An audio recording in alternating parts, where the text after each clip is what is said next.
just quick introduction to this team is when I came back from Trinity Fitness Phoenix, in a word, what I experienced in Trinity Fitness Phoenix was some of the best hospitality I have ever experienced going on a trip.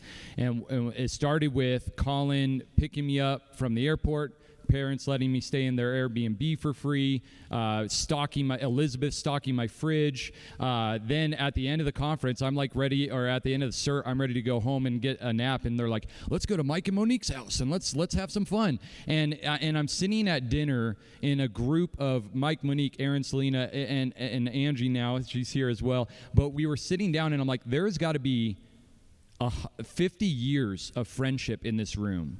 And they're just pulling me right into the middle of it. Like, it was an amazing experience. The reason this gym is starting to grow and to thrive, and we're seeing some fruit coming out of this gym, is because of that foundation of belonging and hospitality and community. And so it's a great pleasure to introduce Collin Brown. Thank you. You didn't tell me you were going to say all that. So I wanted to give you guys a quick snapshot of what's happening in Phoenix, because we are kind of like the newest chapter, and I was debating whether or not I was going to say, yeah, Jason, I'll share something, but I was thinking yesterday, I had this song stuck in my head, and it was a Josh Garrell song, and I come back from dinner, and I sit down with my plate, and the song that I had stuck in my head was playing on the speakers, and one of the lyrics in the song, it says, skipping like a calf loosed from a stall. And I just picture this baby calf kind of like learning to walk, right? And kind of like skipping and stumbling and learning to get its legs under it. And I kind of feel like that's where we're at in Phoenix, right? We're figuring it out. And we're kind of like this baby calf, but we're sure-footed when we lean on the Lord. A couple times we stumble, but we lean on the Lord and we get a little more sure-footed. Now I'm shaking too. So a snapshot is a moment in time, but a moment in time is often more meaningful with context, so I want to give you some context. I know physical fitness changes people, and I know God changes people, and here's how I know. A couple of weeks ago, Saturday workout, Community Saturday, we had probably one of the bigger Saturday classes we've had in a while. I was there, I think Elizabeth was there, Selena was there, and we had this warrior, Vanessa. She's a little older, 4 kids, and just stay-at-home mom, busy, and she's jumping rope. And I don't know what she did, but she did something with jump ropes, and it was like the first time she's done it in a really long time. And she goes, Selena, I did it. And she's, I don't know, in her 40s, and she's like a little kid, just excited because she figured out that she could do this thing with the jump rope. We have a pastor at our gym. His name's Steven, and we were doing prayer requests and praises at the end of class. And he said, I'm below 200 pounds for the first time in a while. And his wife looks at him and goes, yeah, you are. And I was like, yes. I was like, that's cool. So we're enhancing marriages too, right?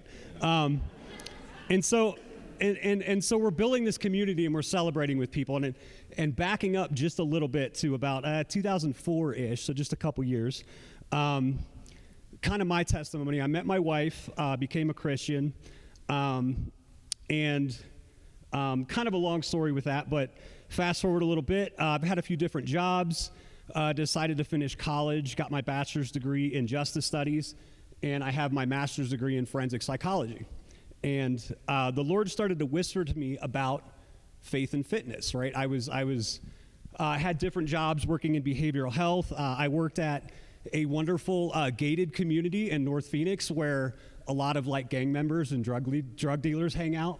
I worked in a jail, and there was three guys that I didn't like and they didn't like me. Eric, Ernesto, and Gilbert, and I'll never forget these kids because I didn't like them and they did, but we had a mutual respect, right, for one another. And we got along well enough, but some of these kids, they were really angry, dangerous, and hurt young men. And I'd take them to the weight room, and I'd see them become different kids in the weight room. And I'm like, these kids could just like hit me upside the head with a dumbbell if they wanted to, but they're not, right? They're in here to work out, and they're getting along. And some of these kids are from like rival neighborhoods, right? Or rival gang, and they're in the weight room and they're getting along. I would take a lot of these same kids to chapel, and I'd watch them become different kids in chapel. And like a lot of these kids, if you want to be humbled, worship God next to a kid with gang tattoos, right? Like on his neck, 7th Ave, Southside, Heaven's Gate, like all the gang tattoos. And you're praising God in a chapel with those same kids. It's really humbling. And I'm like, okay, there's something to faith and there's something to physical fitness that changes people. And so I'm bugging my wife about it, and I'm like, I kind of think it'd be a cool idea to incorporate like faith and fitness. Like I'd like to start a gym and have it be nonprofit. And I had no idea Trinity Fitness existed at the time, right? And so I'm having a discussion at work, and it's kind of like a dream job. What's your dream job kind of discussion? And I was like, well, when I was a kid, I wanted to be a baseball player, but now I'd love to run a nonprofit gym and have it be like where, we have like price points, but it's kind of like a tithe, and people just pay what they can to come to the gym. I don't really know what I want it to look like yet.